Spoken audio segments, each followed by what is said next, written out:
Oi, gente. Trouxe aqui um artigo, na verdade um relato de caso, do portal de revistas da USP. O relato de caso de hoje tem o seguinte título: Neurocriptococose e sarcoma de Kaposi, associados à infecção por HIV. Relato de caso.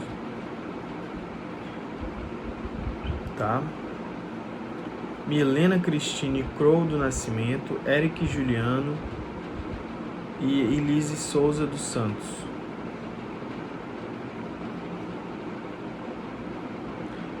O resumo: a infecção pelo vírus da imunodeficiência humana, HIV, é responsável por causar um importante problema de saúde pública, a síndrome da imunodeficiência adquirida, SIDA.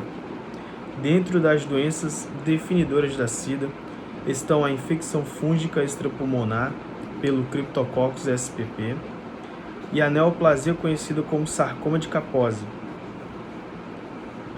A criptococose é uma micose sistêmica oportunista cuja contaminação ocorre por inalação de propágulos viáveis do fungo e envolve primariamente os pulmões.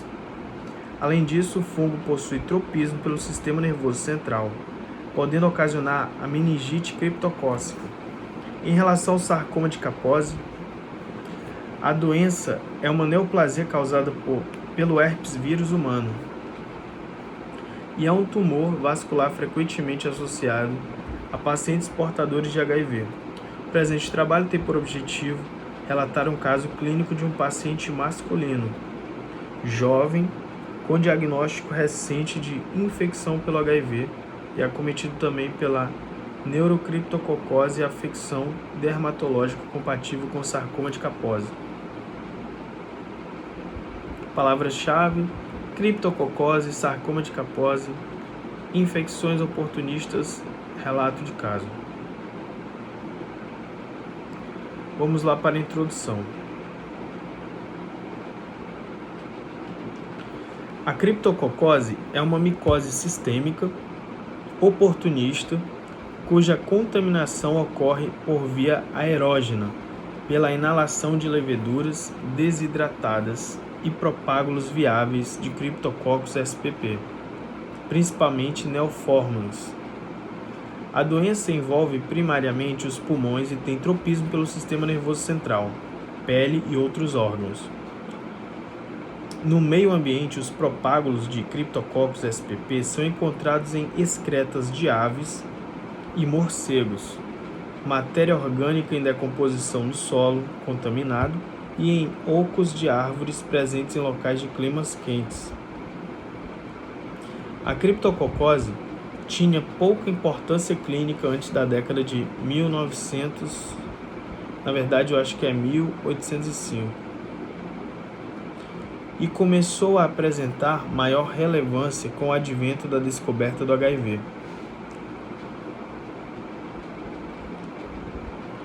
Atualmente, ela é a micose sistêmica mais prevalente em portadores de HIV-Sida e representa alta mortalidade. Em sua forma pulmonar, pode se manifestar de forma assintomática ou por síndromes gripais. Nos quadros clínicos mais severos ocorre criptococcemia e meningites, que geralmente evoluem a óbito.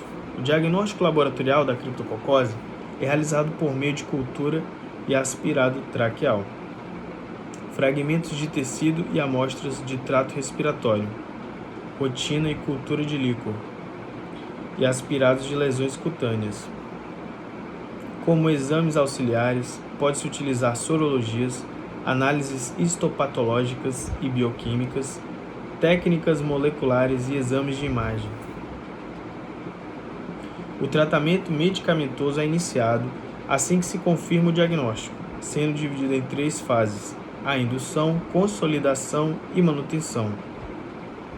Os medicamentos utilizados podem ser os antifúngicos, itraconazol, fluconazol, variconazol, anfotericina B e a 5-fluocitosina.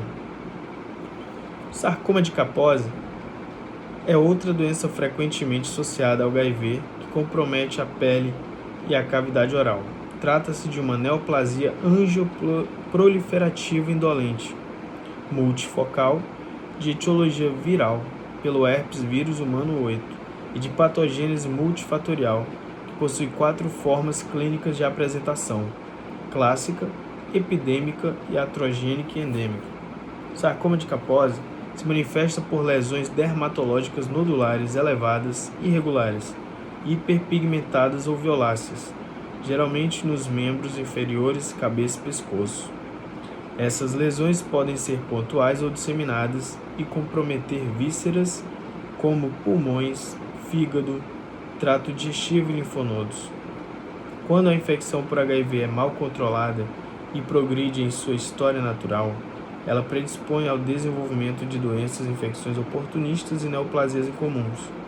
O objetivo desse trabalho é relatar o caso de um paciente portador de HIV que desenvolveu, concomitantemente, meningite criptocócica e sarcoma de Kaposi, buscando interações entre a baixa imunidade celular e a evolução das doenças definidoras de SIDA. Metodologia. Trata-se de um estudo observacional e descritivo, do tipo relato de caso, no qual foi realizada a revisão do prontuário eletrônico do paciente a partir dos registros internos e dados armazenados pela instituição que prestou assistência. Nessa revisão foram extraídos dados sobre a evolução clínica, buscando definir a apresentação inicial, hipóteses diagnósticas aventadas, exames complementares realizados e terapêutica adotada. Posteriormente, foi realizada a revisão de literatura sobre as doenças abordadas no estudo e feita a comparação da evolução clínica do paciente com os dados obtidos. O relato de caso é o seguinte: paciente do sexo masculino, de 24 anos, branco, portador de HIV há 6 meses, foi admitido no Hospital Universitário Regional dos Campos Gerais, apresentando rebaixamento do nível de consciência, rigidez de nuca e febre há 3 dias. Ele estava em regular estado geral, acordado e não comunicativo, taquicárdico e discretamente hipertenso, em escala de coma de Glasgow.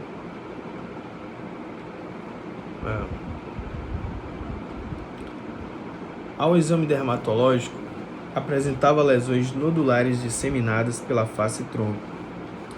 Foi iniciado antibiótico terapia e realizada tomografia de crânio, que evidenciou achados sugestivos de encefalopatia por HIV. Ele estava fazendo uso de terapia antirretroviral com tenofovir, lamivudina e dolutegravir e profilaxia antibiótica, com carga viral de 43 cópias por ml e contagem de CD4 de 128 células por milímetro cúbico. Além disso, 3 meses antes do atendimento, apresentara quadro de meningite, sendo hospitalizado em unidade de terapia intensiva (UTI) por 20 dias. O paciente evoluiu com sinais de depleição, piora do nível de consciência, ECG8, e sarcopenia. Foi transferido para leito de UTI, onde foi realizada ressuscitação volêmica, analgesia e intubação orotraqueal.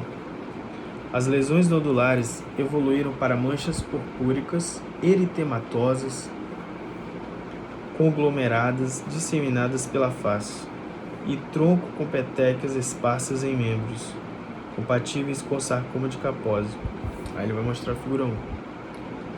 Foi coletado rotina de líquor, que evidenciou presença de Cryptococcus spp no líquido cefalorraquidiano, corroborando com a hipótese diagnóstica de neurocriptococose.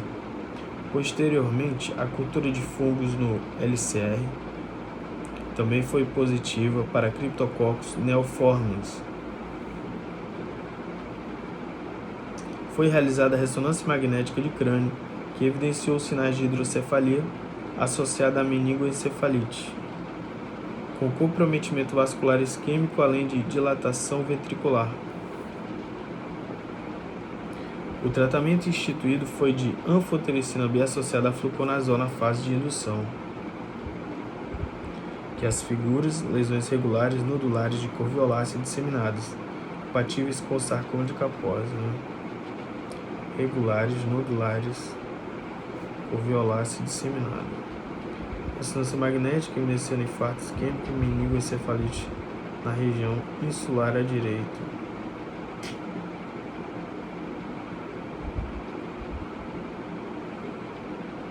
O paciente evoluiu com dessaturação, queda do nível de consciência, cialorreia, trismo e hemiplegia à esquerda, além de piora da hidrocefalia e crises convulsivas. Foi iniciado fenitoína e dantalização, pois não houve sucesso com o uso de benzodiazepínicos no controle das crises.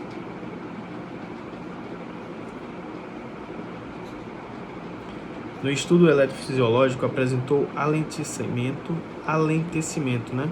devido à encefalopatia, além de atividade de base simétrica e acentuadamente desorganizada e a ausência de ritmos fisiológicos do sono ou da vigília.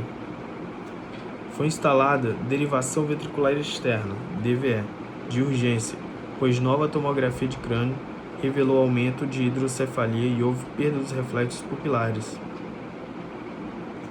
Posteriormente, houve 3 novos episódios de perdas dos reflexos de tronco cerebral, sendo feita substituição da DVE em todas elas, com recuperação dos reflexos perdidos. Nas vias aéreas apresentou saída de secreção purulenta e a cultura de aspirado traqueal foi positiva para Enterococcus fecalis sensível à ampicilina. Dessa forma, foi realizado tratamento com ampicilina com remissão dos sintomas pulmonares. Algumas semanas após, o paciente apresentou novamente secreção em via aérea em grande quantidade, além de rebaixamento do nível de consciência, persistente sem melhora. Devido a isso, foi solicitado novas culturas. A cultura de líquido foi positiva para Staphylococcus aureus, resistente à meticilina, MARSA. Foi iniciado vancomicina. A urocultura e aspirado traqueal foram positivos para Enterococcus fecalis e o antibiograma demonstrou sensibilidade a vanco, que já estava sendo utilizado no tratamento do MARSA.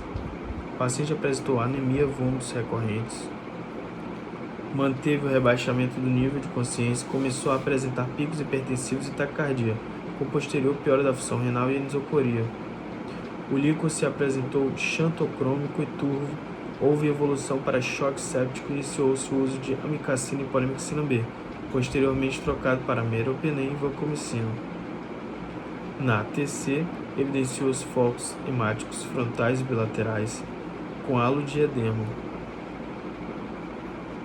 além de aumento da dilatação do sistema ventricular supratentorial, dilatação do quarto ventrículo e herniação de tonsilas cerebelares pelo forame magno. As novas culturas e rotinas de líquor foram negativas para Cryptococcus e então foi iniciada a fase de consolidação do tratamento com fluconazol.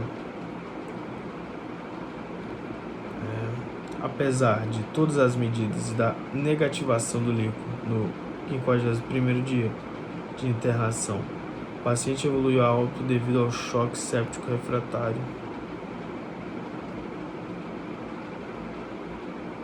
Discussão.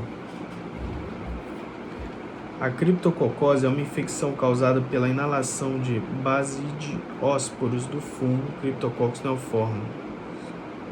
Em pacientes imunocomprometidos, como os portadores de HIV, essa infecção oportunista pode se transformar em muito grave e potencialmente letal. Tem uma prevalência relevante em todo o mundo e pode ser restrita ao pulmão ou disseminada pelo organismo. Uma das formas clínicas mais comuns de apresentação é a meningoencefalite, como está descrito nesse relato de caso. Ela pode ser isolada concomitantemente ao acometimento pulmonar. No caso do paciente, houve aparecimento de sintomas pulmonares, podendo indicar um acometimento respiratório também pelo criptococo. O quadro é subagudo. O doente evoluiu ao longo de dias com náuseas, vômitos, febre, cefaleia holocraniana, alterações progressivas da sensibilidade e sinais de irritação meníngea, como a rigidez de nuca.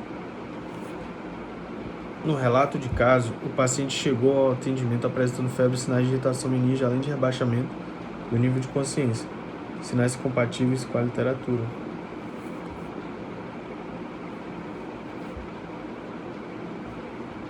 Os testes diagnósticos específicos para a criptococose são de extrema importância para que o tratamento seja eficaz. Pode ser feita a coloração do líquor no exame a fresco pela tinta nanquim, a prova do látex e o cultivo em meio de cultura artificial para a visualização do crescimento fúngico. O presente trabalho diagnóstico foi feito inicialmente pela rotina do líquor e depois confirmado pela cultura que encontrou o micro-organismo, Cryptococcus neoformans. Além disso, evidenciou-se também a hipertensão intracraniana, fator que indica pior prognóstico do paciente. Em relação ao tratamento, a abordagem da meningite criptocócica deve ser realizada em 3 etapas. A primeira é a indução, em pelo menos 2 semanas, na qual é administrada anfotericina B 0,7 a 1 mg/kg dia, até melhora clínica do paciente e negativação da cultura do líquor. A segunda etapa é a consolidação, que é feita com fluconazol 400 a 800 mg ao dia. A terceira etapa é a manutenção, que é feita com fluconazol 200 mg ao dia, até que a contagem de CD4 seja maior que 100 células por milímetro cúbico por mais de 3 a 6 meses. Na vigência de hipertensão intracraniana e edema cerebral, pode ser realizada a DVE, se atentando à indicação da neurocirurgia, como foi no caso do paciente do presente trabalho. Sobre o sarcoma de Kaposi, a patologia é caracterizada por um tumor maligno com origem do endotélio, dos vasos sanguíneos e afeta sobretudo pele e mucosas. Sua origem não é bem definida, porém sabe-se que há muitos fatores envolvidos e que existe relação com a infecção pelo HIV, como ocorreu no paciente estudado no caso. Clinicamente ocorre, na maioria dos casos, um curso benigno e longo, que se restringe à pele e aos tecidos subcutâneos. Quando se apresenta de forma mais grave, pode acometer vísceras, e especialmente a pele e órgãos mais afetados, no qual se manifesta uma forma de manchas, pápulas, placas ou lesões nodulares profundas, multifocais, castanho-violáceas ou vermelho escuras, localizadas principalmente nos membros inferiores, raramente comprometendo vísceras. Essas lesões podem sangrar, ulcerar e estar associadas a linfedema, dor e infecção secundária. O diagnóstico é norteado pelo exame físico completo do paciente, incluindo membranas mucosas da cavidade oral e genital, e pelo exame anatomopatológico da lesão suspeita, Também podem ser realizados exames complementares a fim de determinar o estágio da doença, como radiografia de tórax, estudo da subpopulação de linfócitos da carga viral, ecografia de linfonodos e abdominal, endoscopia digestiva alta e colonoscopia. No presente caso, o diagnóstico foi essencialmente clínico devido à compatibilidade clínica das lesões com sarcoma de Kaposi e a epidemiologia positiva para a infecção pelo HIV. Conclusão. Caraca, cansado, gente. Desculpe. Conclusão. O presente relato de caso demonstrou a importância de se atentar para infecções oportunistas em pacientes que vivem com HIV/SIDA. O diagnóstico precoce, o manejo adequado e o tratamento preciso previnem a piora do prognóstico e reduzem a morbimortalidade. As infecções concomitantes, como sarcoma de Kaposi e a criptococose, podem predispor os pacientes à gravidade e a óbito, como aconteceu no caso descrito. Agradecimentos. Agradece ao apoio da equipe da Unidade de Terapia Intensiva do Hospital Universitário Regional do Campos Gerais, responsáveis pelo paciente, cujo quadro foi descrito no presente trabalho.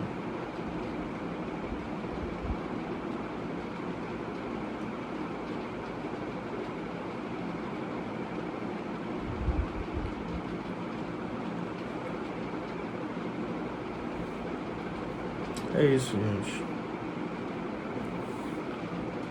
Amanhã tem mais.